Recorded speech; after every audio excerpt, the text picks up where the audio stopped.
eh, con el siguiente evaluación de examen auxiliar importantísimo, que es la electrocardiografía. La electrocardiografía es muy antigua, siglo XIX, es un registro, ¿no? Es un registro de la actividad eléctrica, no es un registro lineal de la actividad eléctrica del corazón. Como dice acá, tenemos, fundamentalmente lo que hacemos en la electrocardiografía es fijarnos en segmentos, ¿no? En segmentos y en intervalos.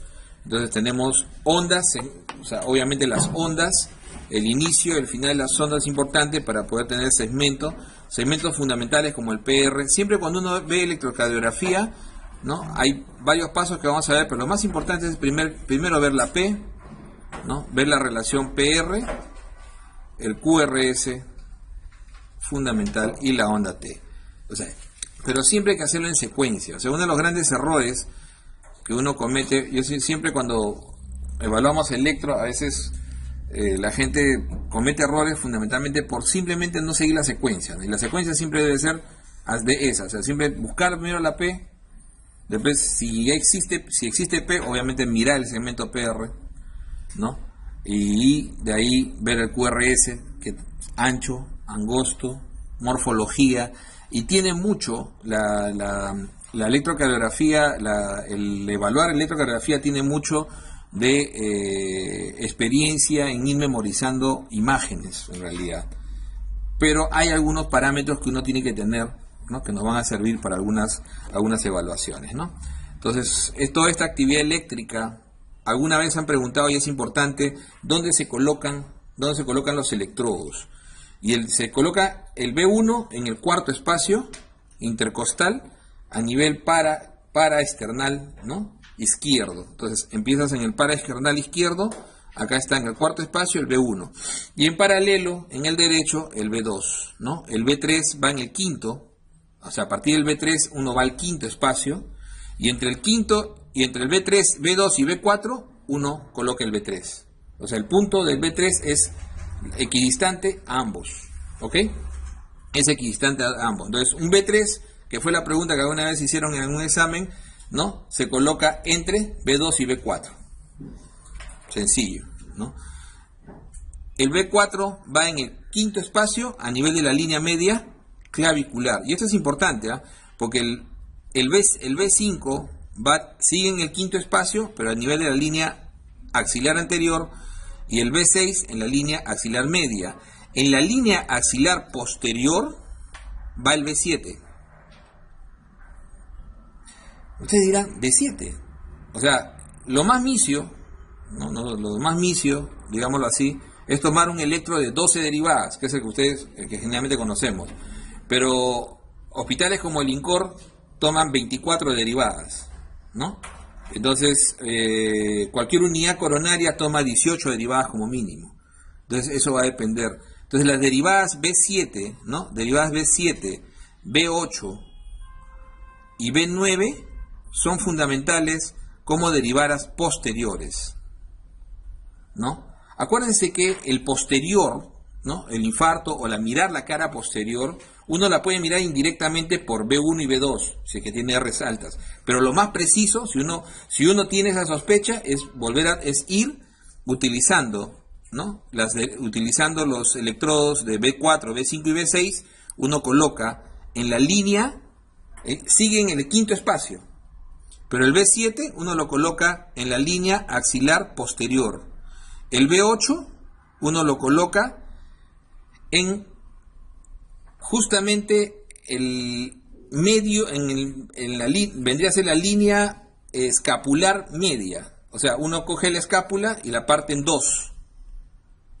O sea, es equivalente a la línea axilar, a la línea media clavicular. Esta sería la línea media escapular, o sea, hacia atrás. Entonces uno tiene la escápula y uno coge el medio de la escápula. ¿Entiende la figura?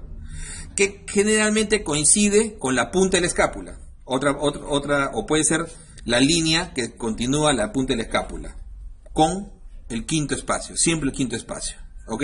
Ese es el B8.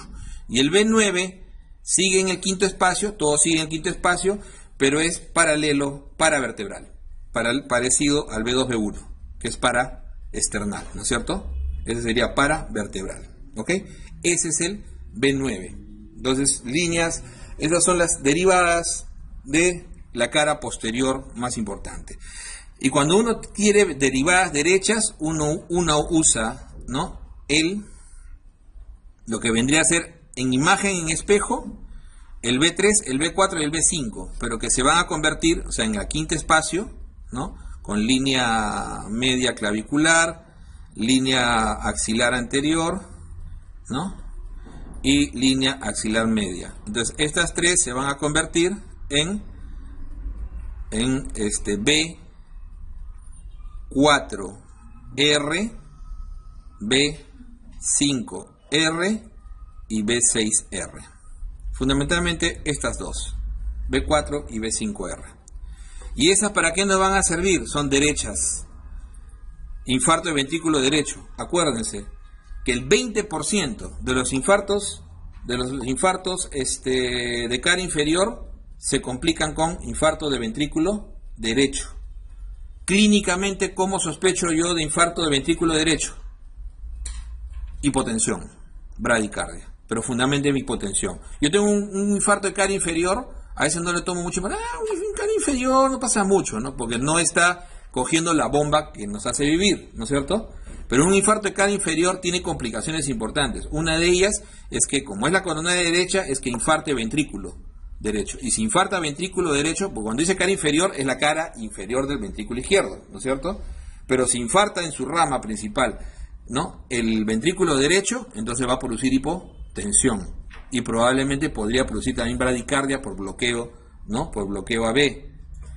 Pero también otra complicación es que el cara inferior produzca necrosis papilar. ¿Y qué pasa si produce necrosis papilar? Puede producir ruptura tendínea, y es la causa, ahí sí tiene una mortalidad altísima porque produce insuficiencia mitral aguda. Generalmente la insuficiencia mitral aguda es una necesidad mortal. Entonces tenemos que decir, no, un paciente con infarto que hace insuficiencia mitral aguda, ¿cuál es la primera posibilidad? Que haya sido un infarto de cara inferior con necrosis papilar.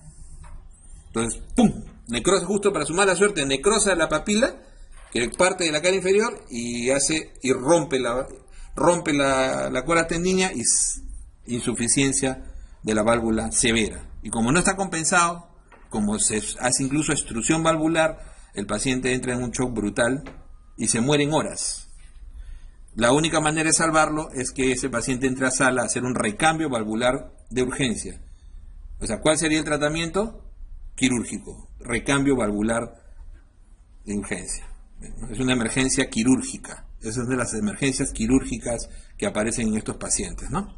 ¿Se entendió la figura? Es como a un momento que les decía, no sé cuándo les dije esto, pero, o no sé si fueron ustedes, la enfermedad de tronco, ¿no?, que luego vamos a ver dentro de un rato. De la enfermedad de tronco no se puede poner stent. Entonces, cuando uno dice, ¿cómo tú tienes acá, no? Tú dices, acá está la coronaria derecha, ¿no? La enfermedad de tres vasos. Aquí tiene la coronaria derecha, acá tiene la circunfleja y acá tiene la DA, ¿no es cierto? Entonces tiene los tres vasos clásicos. O sea, funcionalmente el corazón funciona como si tuviera tres vasos: circunfleja, DA y coronaria derecha. Pero te dicen, pero la DA es de la DA de la coronaria izquierda, ¿sí o no? Y la circunfleja es la circunfleja de coronaria izquierda, claro, pero la coronaria izquierda funciona casi como si fueran dos vasos diferentes por los territorios que irriga. Pero este pedacito de acá es el tronco. Y cuando un paciente hace enfermedad de tronco, o sea, cuando un paciente hace infarto, hace una obstrucción mayor del 70% del tronco, las posibilidades de muerte súbita son muy altas. Entonces, ¿cuándo hace un paciente generalmente muerte súbita posinfarto? O sea, el paciente que de frente se infarta y hace fibrilación. ¡Bum! Y si en ese momento no hay desfibrilado, ya se murió. Dice, se infartó y se murió. Pero un momentito, el paciente que se infarta y hace paro es enfermedad de tronco. Primera posibilidad es esa enfermedad de tronco, porque tapó la DA y la circunfleja, pues de frente. Ese ventrículo se paró, ¡pum!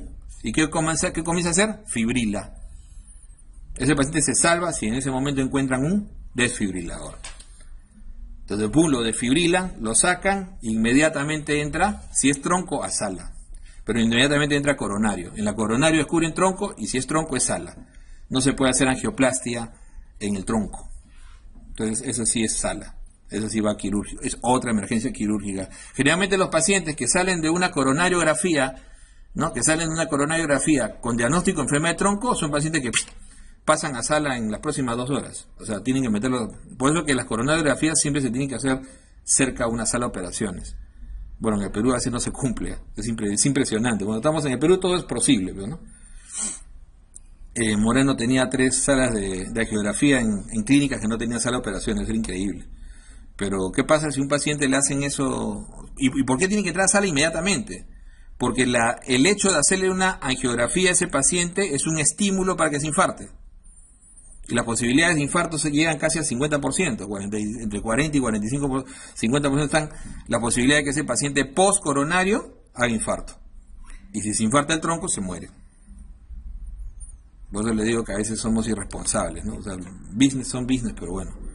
El asunto es que hacer una coronariografía en donde no tiene sala de operaciones y no tener un cardiovascular cerca es una irresponsabilidad total por este tipo de pacientes, ¿no? Entonces, ahí el asunto. Entonces, eso es interesante. Miren cómo este paciente puede morir. Y la traducción electrocardiográfica va a ser siempre como si estuvieran enfermos los 2 vasos. Porque si tiene enfermo el tronco, va a tener isquemia en la descendente anterior y va a tener isquemia en la circunfleja. ¿Se dan cuenta? Después vamos a ver eso. Entonces, de acá parten, ¿no? Los infartos laterales, septales, ¿no? Los septales, los anteriores extensos. De acá parte el inferior, el posterior y la complicación ventrículo derecho. Generalmente los posteriores se asocian a los inferiores, pero a veces puede haber posteriores puros también. Por eso que cuando uno sospecha de posteriores puros, tiene que hacer B7, B8, B9. B7, B8, B9. Entonces, esa es más o menos la idea. Como decíamos, las derivaciones clásicas, ¿no? B1, B2, estas son las clásicas, ¿no? Las precordiales clásicas y las de miembros, ¿no? Desde las ABL, ¿no? ABL y 1, que son las laterales altas, ¿no? ABR, que solamente nos sirve para verificar. ABR nos sirve para verificar si está bien tomado el electro, porque la P debe ser negativa. Y si no el electro no está bien tomado. Y nos sirve para el eje también, básicamente. Entonces ABR sirve para determinar eje y para determinar si el electro está bien tomado, porque su P debe ser negativa. Entonces eso es importante. ¿Ok? Listo. Entonces la localización, como decíamos, inferior 2, 3 y F, clásico, ¿no? Inferior 2, 3 y F. ¿Qué pasa en el inferior? El inferior es un infarto bonito, ¿eh? Bonito para estudiar. Siempre lo preguntan, ¿por qué? Porque es el infarto donde el paciente más se complica, porque es el paciente que lo suelen mandar a la casa. Generalmente el infarto de cara inferior, la clínica es dolor epigástrico, ardor epigástrico, ¿no? Con sensación de llenura. Entonces el paciente llega a una emergencia y lo suelen confundir ¿con qué? Con una dispepsia, con una gastritis. Le ponen su omeprazol, le ponen su ranitidina y lo mandan a la casa. Y como es gordito el paciente, generalmente peor todavía, ¿no? Entonces dicen, no, ¿qué se habrá comido? ¿O qué no se habrá comido? Lo mandan a la casa y regresa 2 horas después, ¿no? Con disnea, ya con sintomatología de insuficiencia cardíaca y muchas veces hipotenso. Ya infartó ventrículo derecho. Como decía, el 20% puede hacer infarto de ventrículo derecho. Infarto de ventrículo derecho.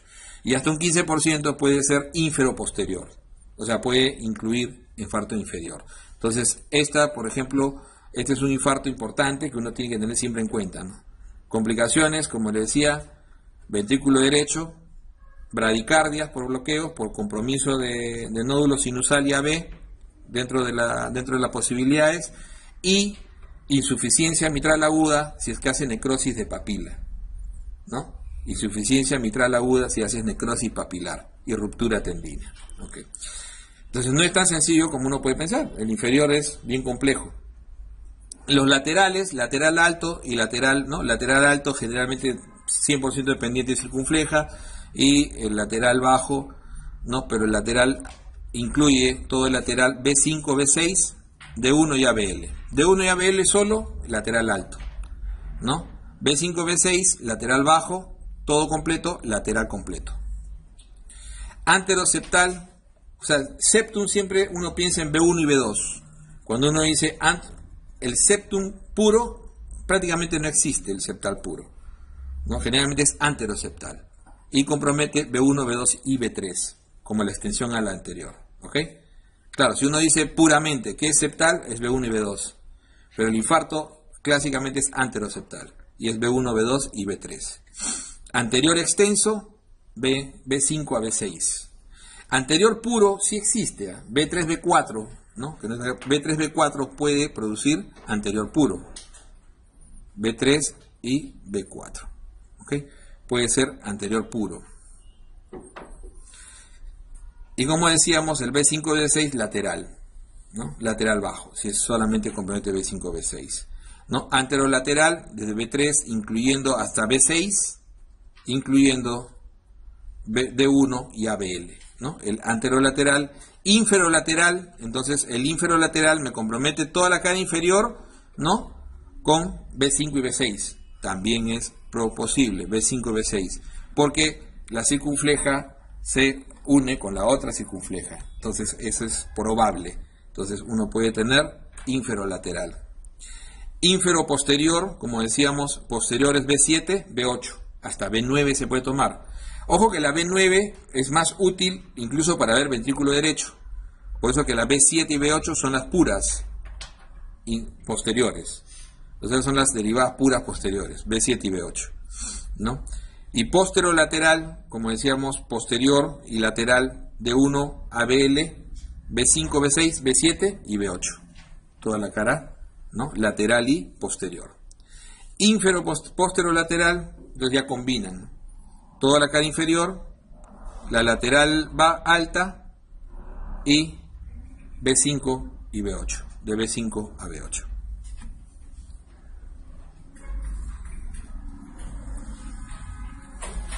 Entonces la secuencia de interpretación y de estudio de un electro siempre debe tener, primero si está bien tomado, ¿no? Después el análisis del ritmo, el cálculo de la frecuencia, el cálculo del PR, esto acá la P, fundamental, mirar P. Morfología de P en ABR, negativo, bien tomado, ¿ok? Entonces, análisis del ritmo, ¿no? Si es ritmo sinusal o no es ritmo sinusal, por eso lo primero que se hace es mirar la P, si es ritmo sinusal o no es ritmo sinusal, ¿no? El cálculo de la frecuencia y obviamente si hay P, lo siguiente paso es el PR, segmento PR, que se suele poner con una rayita arriba. Cuando uno analiza segmento, uno pone una raya encima de las dos, ¿no? PR, segmento, raya arriba. Cálculo del intervalo QT, ¿no? El QT igual, ¿no? El intervalo QT y el cálculo del eje QRS. Ojo que el QT es importante, pero uno en realidad aquí, yo discrepo, hay que mirar primero el QRS como morfología. Siempre hay que mirarlo. Inmediatamente al PR uno tiene que mirar el QRS, si es menor o mayor a 0,12 y ver, ¿no? Y descubrir si hay un trastorno de conducción ahí, ¿no? Intraventricular. Entonces un trastorno de conducción lo ven inmediatamente con un QRS. Mayor de 3 cuadraditos, menor de 3 cuadraditos. Mayor de 0,12 o menor de 0,12. ¿Ok? Claro, el valor clásico es 0,10, pero más de 0,12 ya es ancho y por lo tanto ya nos pasa a otro capítulo. Y de ahí el cálculo del eje, ¿no? Que a veces el cálculo del eje no es que no sea importante, sino que el cálculo del eje sirve fundamentalmente para complementar algunos diagnósticos más que todo electrocardiográficos. Y como decíamos, ya el análisis de morfología de las ondas, porque puede haber ondas, por ejemplo una P clásica, ¿no? La P, ¿no? Que hace esto, ¿no? Una P que hace esto, una P mitral, ¿no? Una P que tiene doble, una elevación y una menor, ¿no? Es una P clásica, P mitral, ¿no? Entonces, morfologías que a veces uno tiene que colocar, ¿no? P mitral, ¿no? P plana, ¿no? Entonces uno tiene que describir básicamente para poder asociarlo a alguna patología. Entonces está bien tomado, Entonces uno para ver bien, para ver eso, también lo otro es la calibración y hay que ver el papel. La velocidad 25, ¿no es cierto? La velocidad debe ser siempre 25, ¿no? Y hay que ver, además de la velocidad, hay que ver cómo es, ¿no? La intensidad, que tiene que ver con el cuadradito, la altura, que es 1 milímetro. Entonces, eso es el analizar esto, calibración, velocidad del papel, los electrodos. Los electrodos se recomiendan siempre, no solamente tener en el electro el esquema de dónde se deben colocar, sino que se recomienda que el primero que tome un electro un paciente, que es probablemente va a requerir seguimiento, es que uno tenga, marque el punto donde colocó los primeros electrodos, para que la secuencia no cambie. O sea, el siguiente electro, si lo pone un poquito más a la derecha o un poco más a la izquierda, va a haber modificaciones que pueden engañar al evaluador. Entonces, por eso que el primero que evalúa debe colocar marcas. Aquí coloqué el electrodo.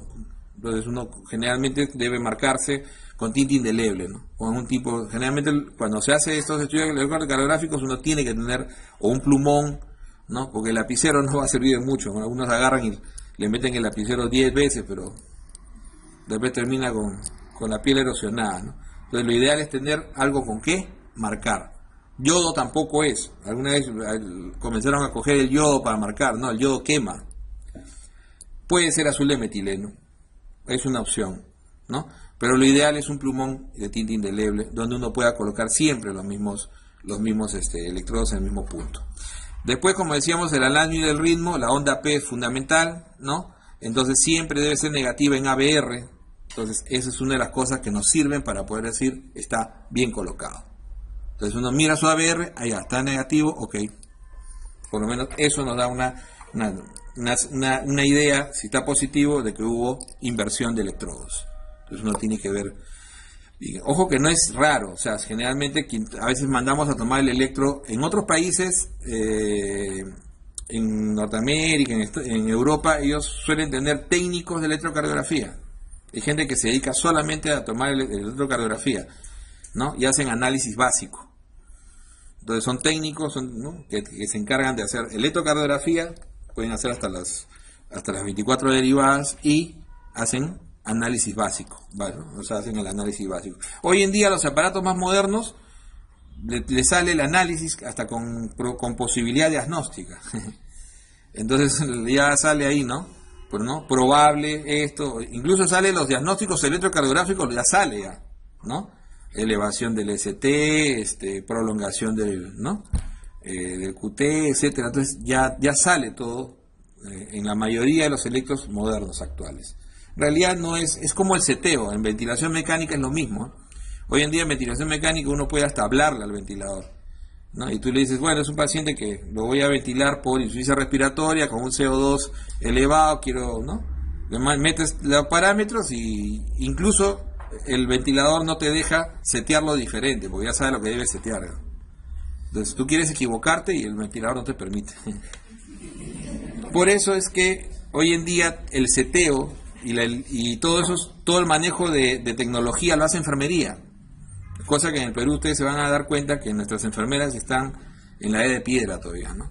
Lamentablemente, se dedican más a bañar pacientes, a dar informes, ¿cómo se llama?, a rezarle a la Virgen, a hacer fiestitas, porque al final, en realidad la enfermera en otras partes del mundo es la que lleva la tecnología, o sea, la que maneja todos los aparatos. Tú agarras y dices, colócale el monitor y ellos monitorizan. Incluso tú le indicas a la enfermera en otras partes, inicia ventilación y ellos setean. Mientras que acá, ¿no?, lo tomamos como si fuera una ciencia difícil. No es técnica nomás, no es ciencia. Entonces, por eso le digo, acá también igual. En electrocardiografía, ¿no?, un aparato nos puede dar todos los diagnósticos electrocardiográficos, pero uno tiene que encontrar la correlación clínica. Es ahí el trabajo, ¿ok? Es ahí el trabajo.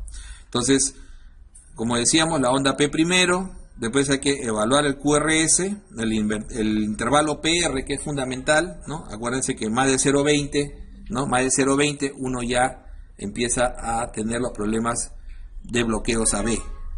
Entonces, ¿no? Un PR mayor de 0,20, ¿no? Si es mayor de 0,20, esto va con un bloqueo de primer grado, ¿no es cierto? Si es fijo, siempre va a ser primer grado, puede ser hasta 0,40, y sigue siendo primer grado.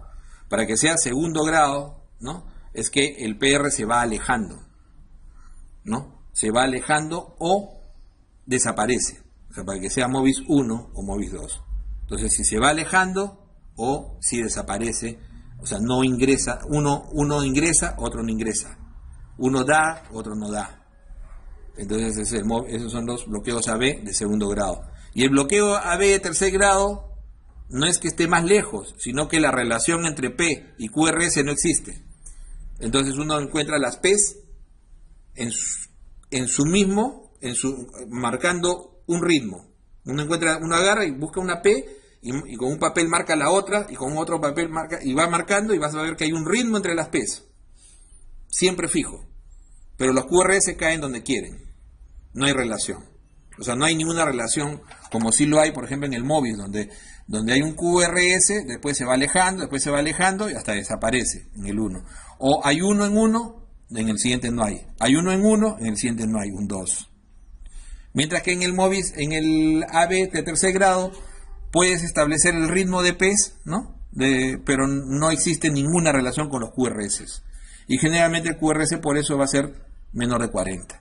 Porque el QRS no va a coger un ritmo ventricular muy bajo, ¿no? Un ritmo ventricular muy bajo. Entonces ese ya es indicativo de marcapaso. El AB de segundo grado también puede ser indicativo de marcapaso.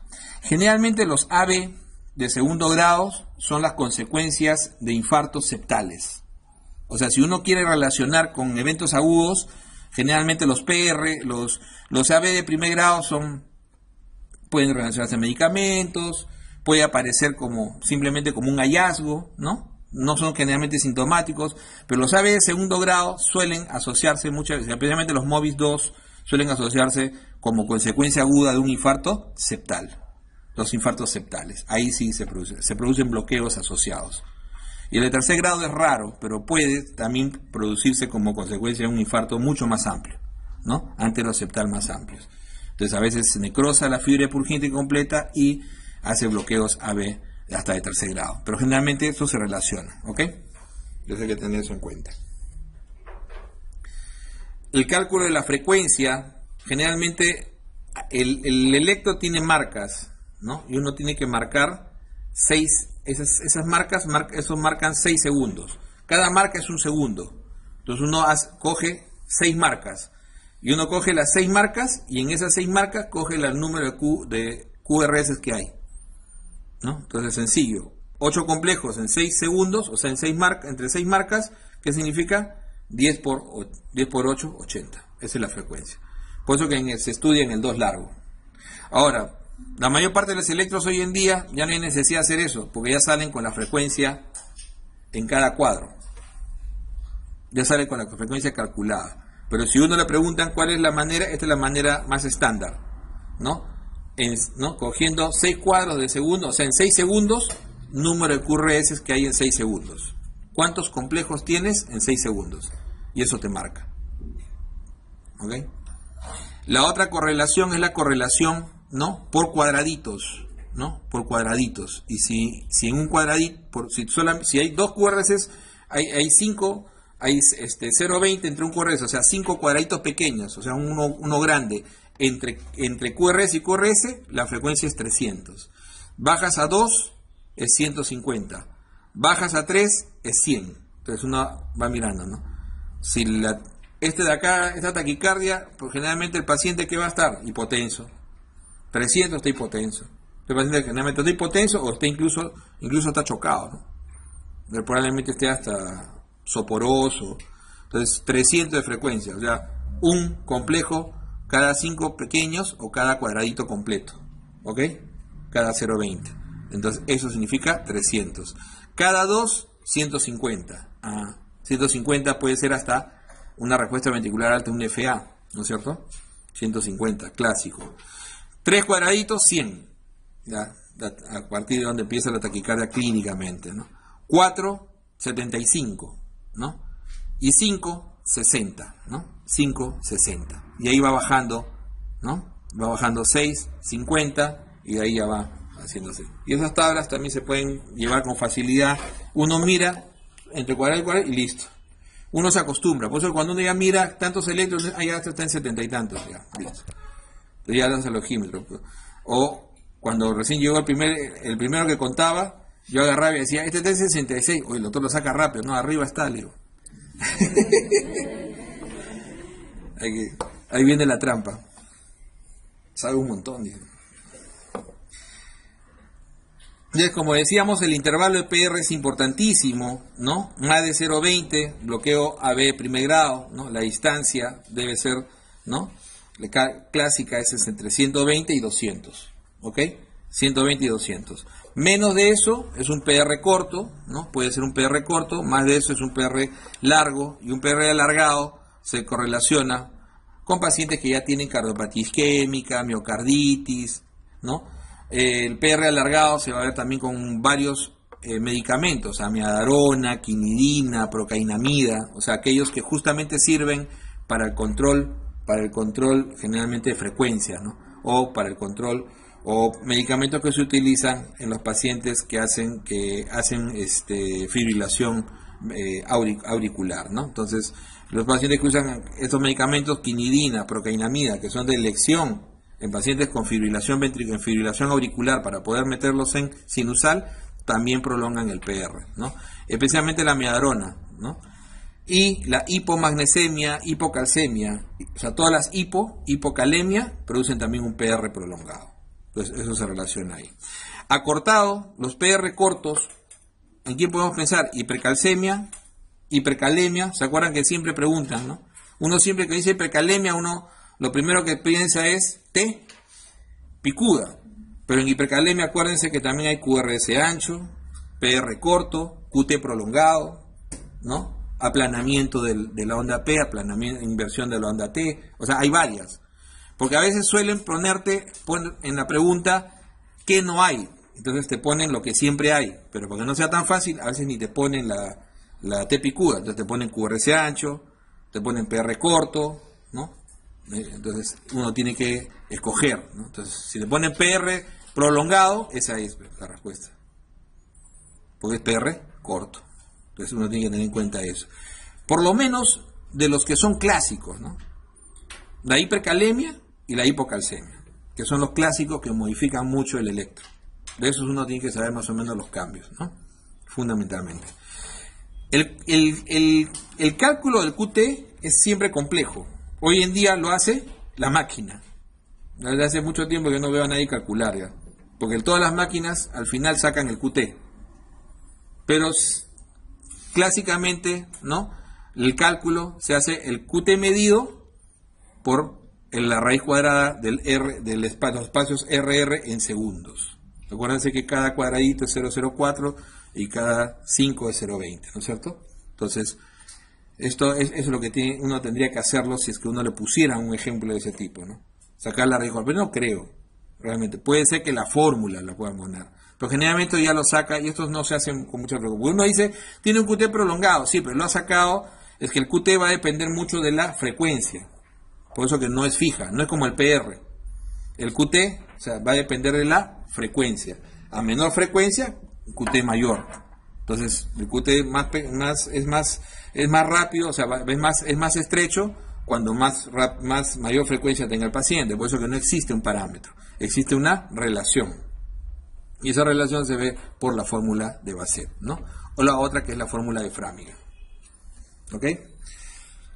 Eso con respecto al QT. Ahora, la interpretación, como decíamos, en secuencia, ¿no? Ver la onda P, las características de la onda P, ¿no? Obviamente la P siempre está antes de un QRS. ¿Qué pasa si yo veo P y no veo QRS? Ahí vienen dos posibilidades. La primera posibilidad, la más frecuente, es que sea un bloqueo AB, MOVI 2, ¿no? Entonces yo tengo que ver la relación. Si hubo P antes y después si hubo QRS antes y en una siguiente no hubo, entonces puede ser un MOVI 2. Puede haber dos que tengan QRS y uno no. Entonces si yo veo una P, misma morfología, misma distancia. Por eso que tengo que medir las P's. Cuando uno mide electro, uno dice, acá está la P, ¿dónde está la siguiente? Allá. Mide y haces una tercera y haces tus rayitas. Por eso uno tiene que tener su papelito, no hace sus rayitas. Entonces, y va corriendo esas rayitas para el otro lado. Y por eso que el 2 largo es importante. Uno dice, allá, esta P no tiene QRS. Una de dos. Si eso se repite en una secuencia, eso es un bloqueo.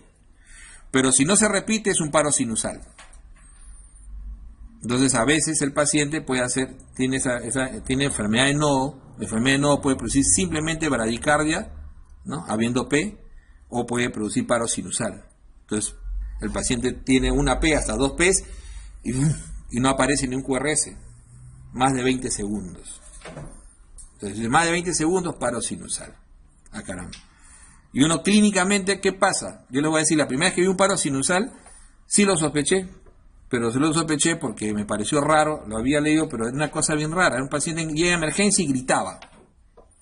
Entonces estaba sentadita esperando interconsulta psiquiatra. Y entonces ella decía, doctor, yo siento que me voy a morir. En un momento siento que mi corazón no late y en ese momento gritaba, y la mujer gritaba, y decía, está loca, ¿no? Entonces, cuando miro el electro, me llamó la atención que en el 2 largo había una P que no... Esta P no tiene... Ponle el monitor un rato. Le puse el monitor, ya la enfermera te mira raro, a veces te quiere perder el tiempo. Te pone el monitor y de pronto cuando gritaba no aparecía ni un QRS. Hacía paro sinusal. Y ella se daba cuenta que se iba. Entonces, pacientes hacen presincopal. O sea, en el momento que sentía el presincopal, porque haces bajo gasto cardíaco, eso se llama síndrome bajo gasto cardíaco, el paciente, ella gritaba, se desesperaba y lograba que entrara otra vez. Entonces, es así, ¿no? O sea, por eso le digo, parece increíble, pero sí, o sea, hay esas cosas, ¿no? Entonces, paro sinusal. Y era mirar el electro y una pena, y qué raro, ¿no? Yo también ya la iba a pasar nomás, ¿no? Dije, ya iba a ver, porque estaba llena la emergencia, en la época que hacía emergencia, decían... Y me tocaba era extra, así que no estaba de jefe de guardia, sino estaba de ¿cómo se llama? De esclavo 2. Pues, no, esclavo 1 es el residente, estaba de esclavo 2. Y entonces querían que... Ahí hay como 20 pacientes que lo están esperando. Ay. Entonces así es, ¿no? Y se gritaba. Ese paro sinusal. Más de 20... el concepto, una P sin QRS más de 20 segundos. Ese es un paro sinusal. Y esos pacientes se pueden morir, porque pueden entrar a veces en asistolia, ¿no? Son los pacientes que raramente entran en asistolia. El complejo QRS clásicamente mide menos de 0,10, pero para hablar de un QRS ancho generalmente decimos que es más de 0,12. El segmento ST, que debe ser isoeléctrico en más o menos 1 milímetro, por eso que más de 1 milímetro generalmente se considera elevación o infradesnivel, ¿no? Y la onda T, que puede ser asimétrica, hay que ver la morfología de la onda T. La morfología de la onda T también es interesante. Toda onda T negativa no es isquémica.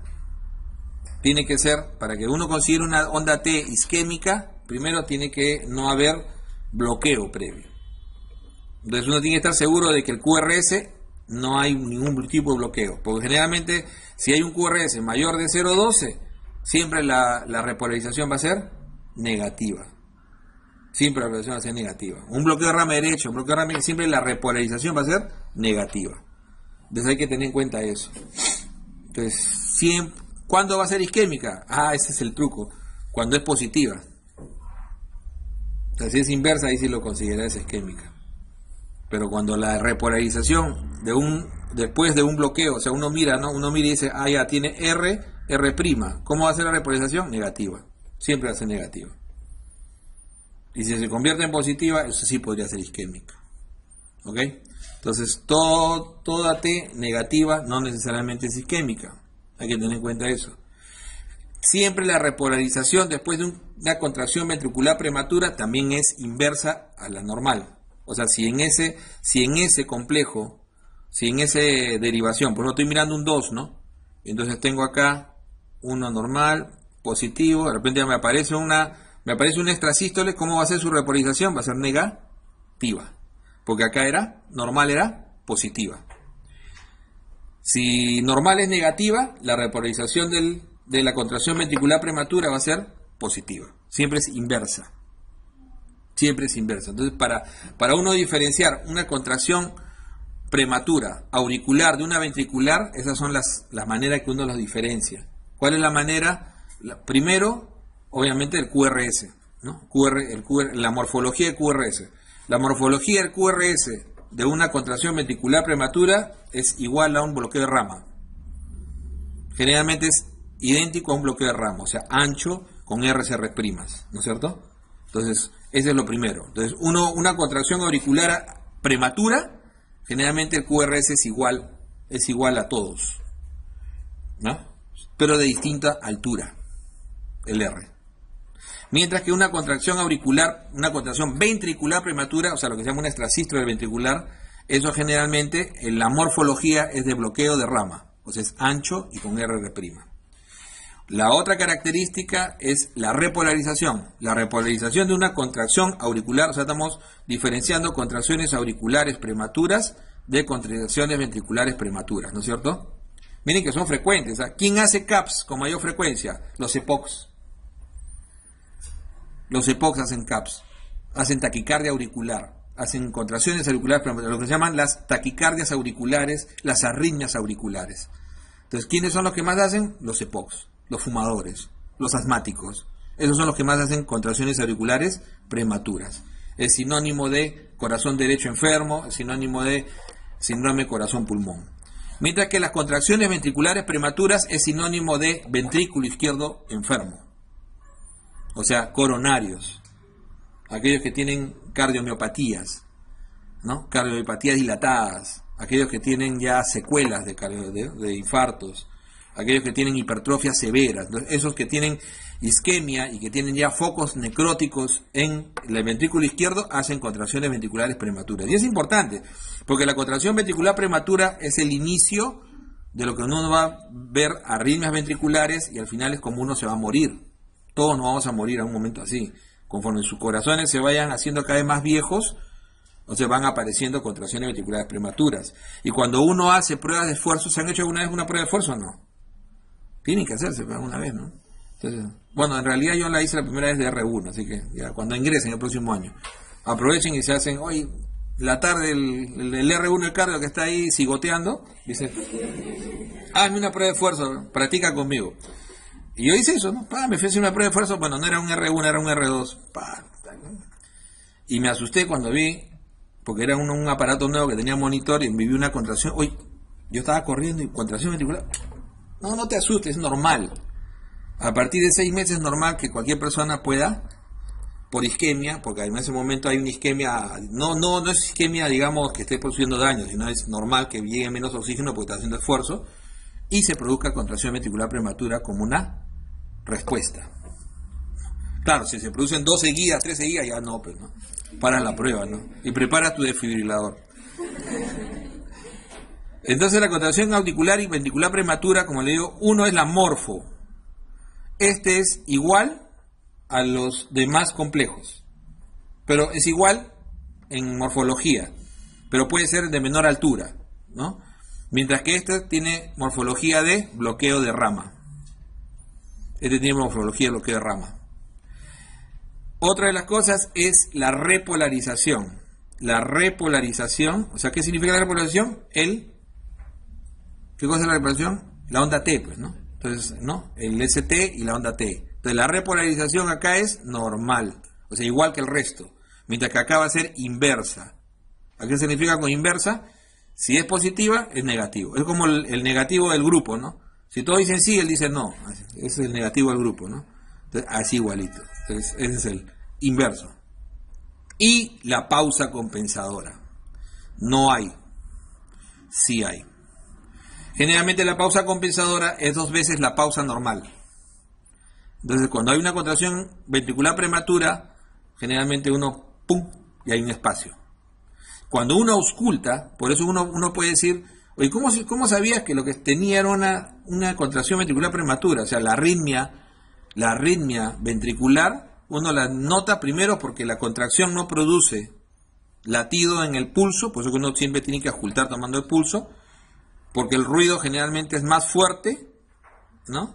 Increíble, suena así, ¿no? Suena raro, ¿no? Y porque hay pausa. Entonces uno está escuchando, de repente está tum, tum, tum, tum, pausa, tum, tum, tum, tum. Ponle el monitor, está trigeminando. Y aparece el trigeminismo, brujo, dicen, ¿no? Entonces no, aquí es lógica, pues. Entonces si tiene pausa, tiene que ser contracción ventricular prematura. No va a ser FA, no, jamás. No va a ser taquicardia auricular. Entonces todo tiene que ver con correlacionar esto, ¿ok?